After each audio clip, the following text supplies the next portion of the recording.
সরস্বতী পুজোর কিছুদিন আগের ঘটনা। কি রে, তুই আবার বই পড়ার সময় ফোন দেখছিস? মা, তোমাকে কতবার বলেছি এখন মোবাইল দিয়েই পড়াশোনা হয়, পিডিএফ পড়তে হয়। তা ওইগুলো ফোন থেকে বের করেও তো নিতে পারিস তুই। জানো কত টাকা লাগবে ওইগুলো বের করতে গেলে? তোর বাবার কাছ থেকে চেয়ে নিবি টাকা। বাবার টিফিন খাওয়ারই টাকা দেয় না। যা ভালো বুঝিস তাই কর। স্বর্গ থেকে সরস্বতী মা তা সব দেখল এবং সেইখানকার ঘটনা কি ঘটল।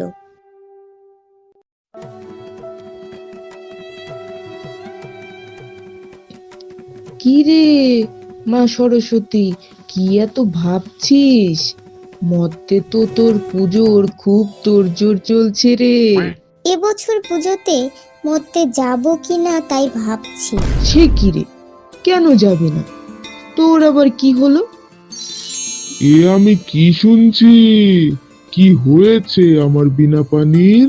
তেমন কিছু না বাবা, দেখো না এখন তো সবই মোবাইল দিয়ে হয়।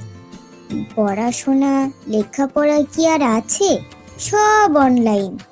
সে কি রে, পড়াশোনা আবার অনলাইন হয় নাকি?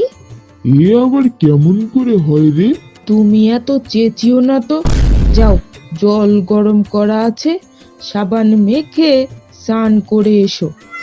সারাদিন গায়ে ছাই মেখে থাকো, একটু পরিষ্কার হও তো। যাও তো যাও। আর শোনো, লাইফ বয় সাবানটা নিয়েও কিন্তু মনে করে। ওনাকে নিয়ে আর পারি না। এবার বল তো মা, ভালো করে কি হয়েছে? তুই যাবি না কেন? এখন আর বই লাগে না পড়াশোনায়, সব ফোন থেকে হয়। পিডিএফ দেখে পড়াশোনাও হয়ে যায়, সব কিছু ফোন। আমার পুজোটাও যদি অনলাইনে করে দেয়। সে কি রে, সব পুজো কি তাহলে অনলাইন হবে রে? সব পাল্টে গেছে মা, সব পাল্টে গেছে। আমার পুজোর 1 মাস আগে থেকেই সবাই পড়াশোনা বন্ধ করে দেয়। সব পাল্টে গেছে মা, সব পাল্টে গেছে। কি? মরতে সব পাল্টে গেছে? তাহলে কি আর আমাকে সবাই কাঁচা দুধে স্নান করাবে না? তুমি থামো তো, এমনিতেই মেয়েটার মন খারাপ। আমি কনফিউজ যে কি করব, যাব কি যাব না। সরস্বতী মা কনফিউজ? তাহলে মরতে গিয়ে উড়িয়ে দাও সবার ফিউজ। তোর বাবা ঠিকই বলেছে, যা গিয়ে সবাইকে একটু বুঝিয়ে দিয়ে আয়, আর একটু জ্ঞানও দিয়ে আয়। যাব, দেখি কি করি। মর্তলোকে পুজোর দিন সকালবেলা। এই সর সর সর, আমার বইগুলো রাখতে দে। তোরা কবে রেখেছিস বই? আমরা কাল রেখেছি। আমিও কাল রেখেছি বই। ও মা, এবার আমি সবার লাস্টে। ব্রাহ্মণ পুজো শুরু করলো। ওম সরস্বতী মহাভোগে বিদ্যে কমলোচনে। হঠাৎ করেই মা সরস্বতী সেখানে প্রকট হলো।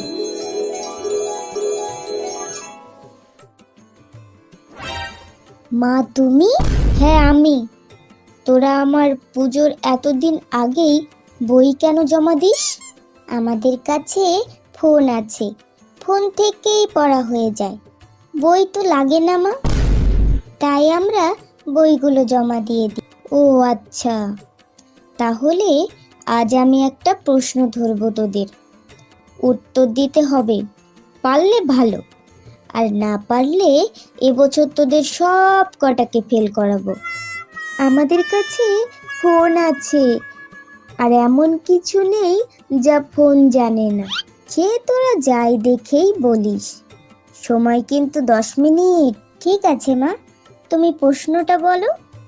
বলতো, সবচেয়ে উজ্জ্বল নক্ষত্র কোনটি?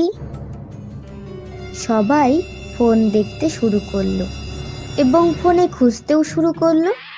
তখনই মা সরস্বতী নেট কানেকশন অফ করে দিল।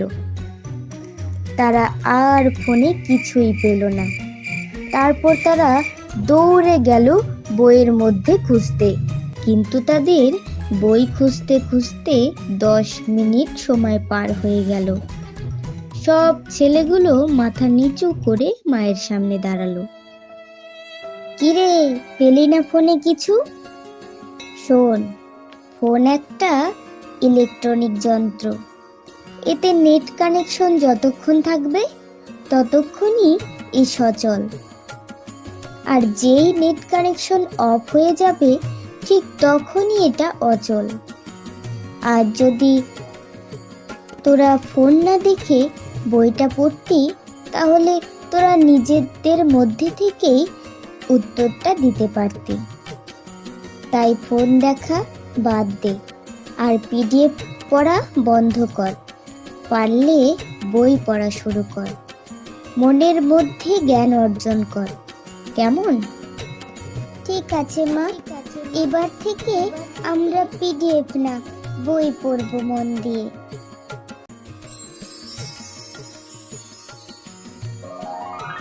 ওম সরস্বতী মহাভোগে বিদ্যে কমলোচনে